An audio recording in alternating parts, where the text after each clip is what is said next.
17 août 2026. Mesdames et messieurs, bonsoir et merci d'être avec nous dans cette nouvelle édition. Restez avec nous jusqu'à son terme. Commençons tout de suite par un fait divers. 4 personnes ont été placées en détention provisoire dans le cadre d'un meurtre présumé qui aurait été maquillé en accident de la route le 23 juin dernier. Parmi les personnes mises en cause figure la compagne de la victime qui était passagère sur sa moto au moment des faits présumés. Le point avec Antounienne Martina. Le 23 juin dernier, vers 19h30, un accident impliquant 2 motos aurait eu lieu à Kadtou. Selon la première version des faits, une moto transportant 2 personnes serait entrée en collision avec une autre moto. Ce n'est qu'à l'hôpital que la famille de l'homme grièvement blessé, qui se trouvait à l'arrière de la moto, aurait été contactée. La victime souffrait notamment de graves blessures à la tête. Une grande partie de ses fonctions cérébrales aurait été affectée. Il a finalement succombé à ses blessures. Mais un élément a rapidement éveillé les soupçons de la famille. La femme qui accompagnait la victime sur la moto était présentée comme sa compagne. Un événement qui, selon la famille, s'est déroulé sans témoin direct et sans aucune information diffusée sur les réseaux sociaux. Des circonstances qui ont commencé à susciter les interrogations des proches. Après la plainte déposée par la famille de la victime contre X et la transmission du dossier au parquet, l'affaire a pris une autre tournure. Les faits sont désormais examinés sous les qualifications présumées de meurtre volontaire, de vol et de complicité, et non plus comme un simple accident de circulation. 4 personnes sont actuellement mises en cause et placées en détention provisoire.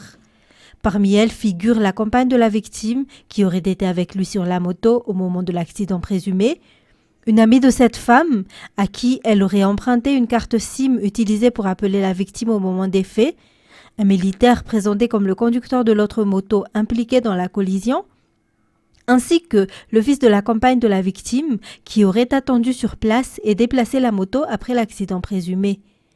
L'affaire est actuellement entre les mains de la justice et fait toujours l'objet d'une instruction. Autre difficulté pour la famille de la victime, depuis le dépôt de la plainte, ses membres affirment être victimes de pression et de menaces sur les réseaux sociaux. La famille envisage également de déposer une plainte concernant ces faits.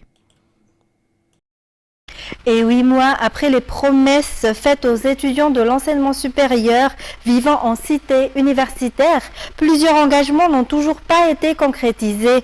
Les difficultés auxquelles ils sont confrontés restent nombreuses, poussant les étudiants à faire entendre leur voix aujourd'hui. L'absence de nomination d'un directeur de cité universitaire constitue également une source de problèmes, selon eux. Radraman Nzatouf pour plus de détails. 8 mois après les promesses faites aux étudiants, les infrastructures annoncées dans les cités universitaires ne sont toujours pas achevées. Il était notamment prévu d'aménager un bloc sanitaire pour chaque bâtiment d'habitation. L'approvisionnement en eau de certaines cités universitaires reste également sans solution jusqu'à aujourd'hui. À ces difficultés s'ajoute l'absence persistante de directeurs de cités universitaires. Les étudiants dénoncent également le comportement d'un responsable au sein du ministère de l'Enseignement supérieur et de la Recherche scientifique qu'ils accusent d'abus de pouvoir. Face à l'ensemble de ces problèmes, les étudiants ont décidé de prendre la parole et réclament des mesures concrètes pour apporter des solutions à leurs revendications. Les présidents des étudiants issus des 24 régions ainsi que les représentants de chaque cité universitaire ont fait une déclaration commune aujourd'hui. En économie, organisée pendant 4 jours à Antirabé par la région Vakna-Karaj, la première édition de l'événement économique Vakrinti 2026 a permis de mettre en avant et de faire découvrir les produits des entrepreneurs à travers près de 300 stands, une initiative importante pour les opérateurs économiques. Jameson Ranjanarmanan de Viva Antirabé. La première édition de l'événement économique Vakrinti 2026, organisée par la région Vakna-Karaj pendant 4 jours sur l'avenue de l'Indépendance et devant la gare d'Antirabé, a attiré beaucoup de monde. L'événement a permis de présenter les entrepreneurs issus des 7 districts que compte la région, ainsi que les différents services et organismes présents. Des échanges entre entrepreneurs, des séances de formation, mais aussi plusieurs activités culturelles, sportives et artistiques ont été organisées durant ces 4 jours. Près de 300 stands ont permis aux différents entrepreneurs de Vakna Karaj d'exposer et de faire découvrir leurs produits. La participation à cette première édition de Vakrint 2026 constitue ainsi une opportunité importante pour les opérateurs économiques de la région. La cérémonie de clôture de cette première édition s'est tenue hier. Elle a été marquée par la remise de nombreux prix et trophées aux lauréats des différents concours organisés durant l'événement. Et puis, dans les actualités politiques, le 46e sommet ordinaire de la SADC s'est tenu ce lundi à Durban, en Afrique du Sud, en présence des chefs d'État et de gouvernement de l'organisation. La rencontre est consacrée notamment à l'intégration régionale, à l'industrialisation, aux infrastructures, à l'agriculture, aux minerais critiques, ainsi qu'à la paix et à la sécurité dans la région. À l'ouverture, le président sud-africain Cyril Ramaphosa, qui prend la présidence de la SADC pour 2026-2027, a appelé les États membres à accélérer la transformation économique de la région et à passer des engagements aux réalisations concrètes. La situation sécuritaire et politique régionale figure également parmi les sujets examinés, alors que les dirigeants poursuivent leurs discussions à huis clos. Et le marché de la SADC et de ses 16 pays membres représente un volume d'achat estimé à 80 milliards de dollars par an. Plusieurs produits malagasy peuvent y trouver des débouchés, notamment le textile, les produits de la pêche et ceux de l'agriculture. Les exportations malagasy vers cette région restent toutefois encore limitées. Reportage. 80 milliards de dollars. C'est l'estimation du volume annuel des échanges sur le marché de la SADC. Selon ces données, 85% des échanges bénéficient d'une exonération des droits de douane. Madagascar exporte déjà vers ce marché. En 2025, les exportations malagasy ont atteint 11 239 milliards d'ariars, dont 632,7 milliards d'ariars vers les pays membres de la SADC, soit environ 5,5%. Les importations ont quant à elles atteint 23 638 milliards d'ariars, dont 1710,3 milliards d'ariars, soit environ 6% en provenance de la SADC, selon les données de la douane. Le textile, les produits agricoles, les produits de la pêche ainsi que les produits miniers figurent parmi les principales marchandises exportées vers la région. L'Afrique du Sud constitue à elle seule un marché important pour le textile malagasy avec environ 80 millions de dollars d'achats par an. Autre secteur à fort potentiel, le thon. La capacité de production de Madagascar est estimée à 14 000 tonnes par an. Mais l'insuffisance des infrastructures de stockage et de conservation limite encore la valorisation de cette filière. La SADC a également consacré 1,5 million de dollars à l'accompagnement de Madagascar dans la préparation de son accès au marché régional.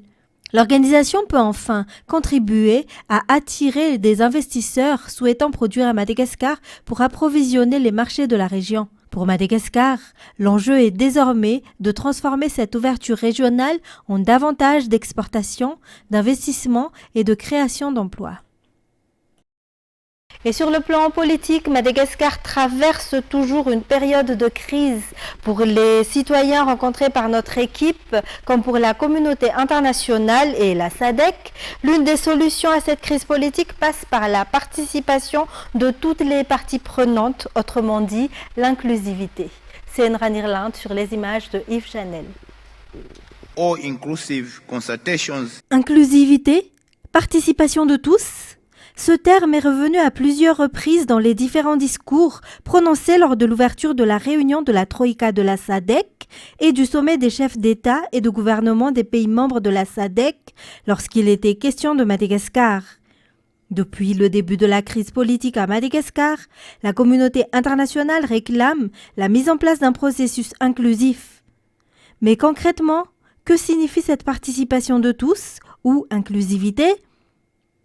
Au-delà de la participation de toutes les parties prenantes dans les situations de crise politique comme celle que traverse actuellement le pays, la résolution des conflits passe souvent par la mise en relation directe des protagonistes. C'est notamment ce qui s'est produit en 2002 entre Didier Ratsirek et Marc Ravalomanan. En 2009, des discours avaient également eu lieu aux Seychelles entre Marc Ravalomanan et Ange Rasuelen. Pour les citoyens rencontrés par notre équipe, l'une des formes concrètes de cette inclusivité dans le dialogue politique serait justement la participation du président Al-Razouel aux discussions visant à résoudre la crise. Le pouvoir actuel va-t-il s'engager dans cette voie du dialogue politique? L'évolution de la situation reste très attendue.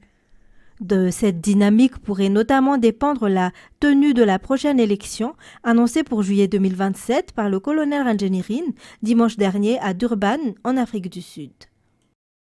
Dans un tout autre sujet, des pluies inhabituelles sont tombées sur Analamang depuis hier. Selon les prévisions météorologiques, les précipitations devraient encore se poursuivre jusqu'à demain.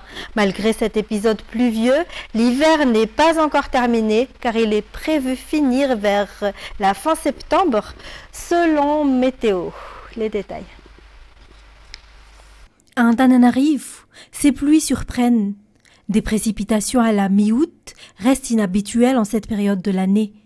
Selon les explications des services météorologiques, cette situation serait liée à une perturbation atmosphérique située dans le sud du canal de Mozambique. Les pluies devraient se poursuivre jusqu'à demain dans la région d'Analamang.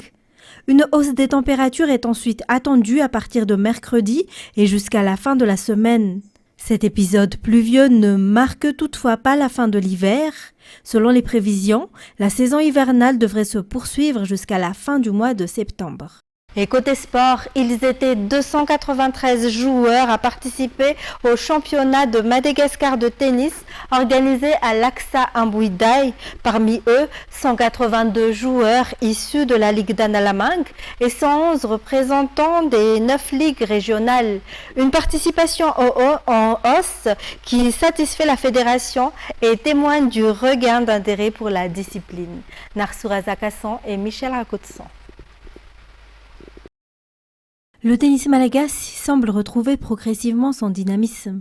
Pendant près de 2 semaines, les meilleurs joueurs du pays se sont retrouvés sur les courts de Laksa à Ambuida jusqu'au final disputé le samedi 15 août. Une compétition nationale qui constitue également une étape importante pour les joueurs en quête d'une place en équipe nationale. Le niveau technique et les performances des joueurs ont particulièrement marqué cette édition 2026 avec l'émergence de nouveaux talents aux côtés des joueurs expérimentés. La fédération ne compte toutefois pas se limiter aux joueurs déjà confirmés. L'objectif est également de développer davantage la discipline et d'élargir sa pratique à l'ensemble des régions de Madagascar. Sur la scène internationale, Madagascar est déjà représenté au championnat d'Afrique australe des moins de 12 ans. En septembre, les moins de 14 ans participeront au championnat d'Afrique continentale au Maroc. D'autres compétitions internationales sont également prévues à Madagascar à partir du mois d'octobre. Et voilà pour les actualités locales. Passons à présent aux actualités internationales. Des milliers de personnes évacuées attendent dimanche de l'aide au lendemain du puissant séisme qui a secoué l'île indonésienne de Flores, faisant 53 morts, des dizaines de blessés et endommage des centaines de bâtiments. France 24. Des tentes bricolées à l'aide de bâches et de piquets, le seul refuge pour ces personnes déplacées dans l'est de l'Indonésie, quelques jours après le séisme qui a secoué le pays. Près de 13 000 personnes ne peuvent plus rentrer chez elles. Les maisons encore debout restent dangereuses, fragilisées, elles pourraient s'effondrer à tout moment. Dans le Manjarai, à l'est du pays, cette église a été fortement endommagée. Chaque fois que nous entrons, nous sommes pris d'angoisse parce que la structure est déjà fissurée et abîmée partout.